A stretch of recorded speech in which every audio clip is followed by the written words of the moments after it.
नमस्कार, नवभारत टाइम्स में आपका स्वागत है। तो दुनिया की कूटनीति तेजी से उलट पलट रही है, एकदम T20 क्रिकेट की तरह। 24 फरवरी 2022 को रूस ने जिस हमले की शुरुआत की थी वो थमी नहीं है, लेकिन दुनिया के लगभग सभी देशों को अपनी विदेश नीति जरूर बदलनी पड़ रही है। मतलब 1 साल से ज्यादा हुए हैं और कई तरह के बदलाव आपको हर देश की नीति में दिखेंगे। 1 साल के भीतर यूक्रेन में जारी जंग ने दोस्ती और दुश्मनी के सारे समीकरण सीधे और टेढ़े कर दिए हैं। 1 साल के भीतर तो बहुत कुछ हुआ। हमारी राजधानी दिल्ली दुनिया भर के राष्ट्राध्यक्षों, विदेश मंत्रियों और रक्षा मंत्रियों की पसंदीदा जगह बन गई। हमने संयुक्त राष्ट्र में धाक ही ऐसी छोड़ी थी। शीत युद्ध के दोनों किरदारों से सीधी बात, यह हमारी नीति रही।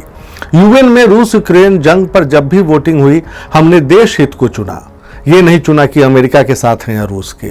भले इसे कोई रूस हित बता जाए, फर्क नहीं पड़ता। बाजार की ताकत को हमारी ताकत कहिए या नेहरू काल से चली आ रही गुटनिरपेक्षता, आक्रामकता और समय के मुताबिक राष्ट्रहित में फैसले लेने की नीति का कॉकटेल, इससे कोई इनकार नहीं कर सकता कि इसके बूते आज हम अंतर्राष्ट्रीय कूटनीति में ऐसी स्थिति पर हैं, ऐसी जगह पर खड़े हैं कि हर कोई हमें देख रहा है। और अमेरिका चाहे प्यार से माने या पीड़ा से, उसे कहना पड़ता है कि अगर भारत सरकार रूस से तेल खरीद रही है तो ये उसकी ज़रूरत के हिसाब से लिया गया फैसला है। यानी हमारे रुख को लोग समझने लगे हैं। पाकिस्तान भी मुरीद है। इमरान खान तो मोदी मोदी करते सत्ता से अलविदा हो गए, लेकिन गोल गोल घूम रही वैश्विक कूटनीति में भारत से परेशान चीन ने भी अब दांव खेल दिया है। दूसरों की जमीन पर नजर रखने वाला चीन विश्व शांति दूत का चोला पहन रहा है, और कैसे पहन रहा है और आगे क्या होने वाला, इस तरफ हम थोड़ी सी झलक दिखाने की कोशिश करेंगे।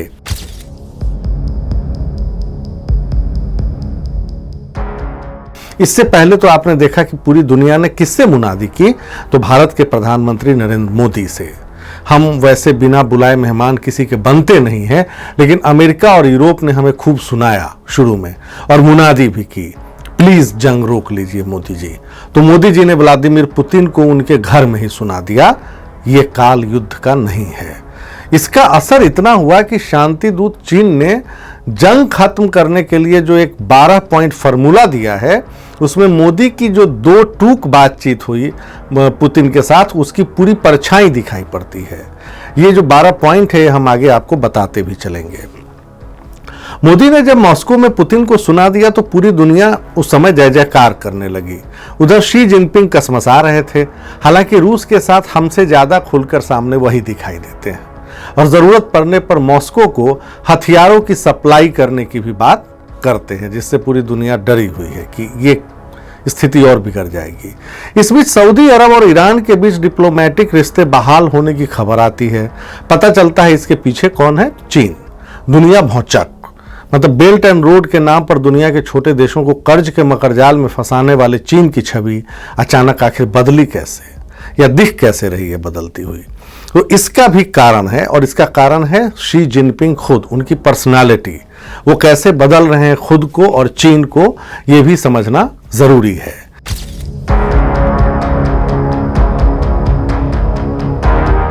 शी जिनपिंग ने लगभग आजीवन चीन की सत्ता पाने का वरदान हासिल कर लिया है। आपने देखा होगा वो उसी अवस्था में है लगभग जैसे उनके मित्र पुतिन हैं। लेकिन जिनपिंग को घरेलू विरोध का डर भी है, इसलिए वो देंग श्याओपिंग की नीति को बदल रहे हैं।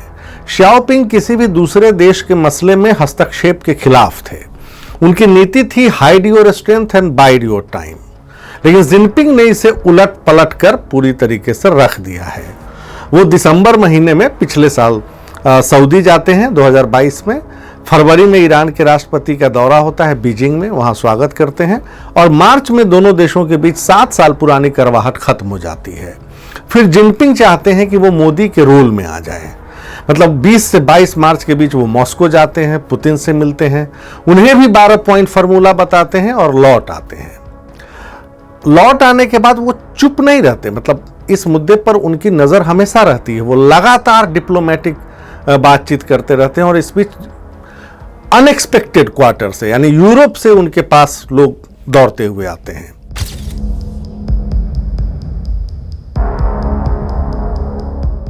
और ठीक रूस से लौटने के एक महीने बाद 26 अप्रैल को खबर आती है कि शी जिनपिंग ने यूक्रेन के राष्ट्रपति से घंटे भर बात की है।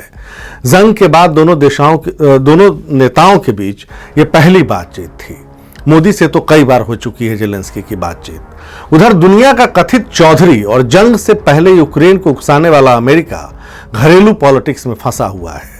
कौन राष्ट्रपति के कैंडिडेट होंगे, ट्रंप का क्या होगा, इसी में जेलेंस्की तो बातचीत के बाद जो है गदगद नजर आया। शी जिनपिंग से बातचीत के बाद यूक्रेन में अब यूक्रेन अपना राजदूत चीन भेजने वाला है।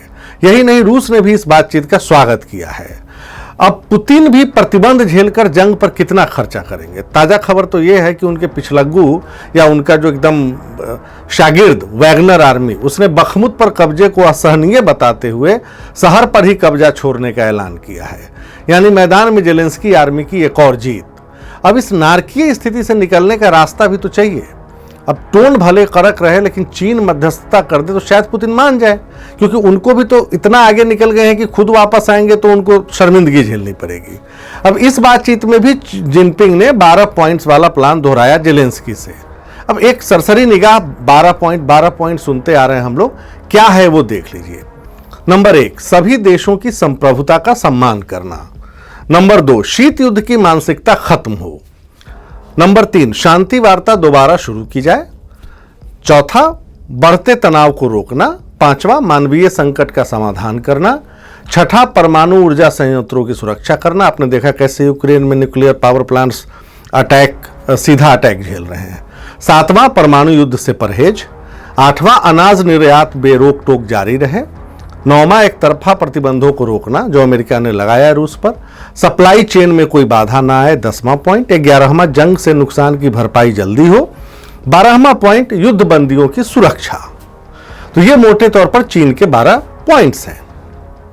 अब देखिए, ताइवान और अरुणाचल को अपना बताने वाले चीन के इस प्लान को पढ़कर आपकी और हमारी हंसी भी, मेरी तो छूटी, मतलब, और मुझे ध्यान आया। और गौर से अगर आप पंचशील के 5 सिद्धांतों को देखिए और इससे मिलान करिए तो कथनी में और करनी में फर्क करने वाले चीन का चेहरा आपको सामने दिखाई देगा।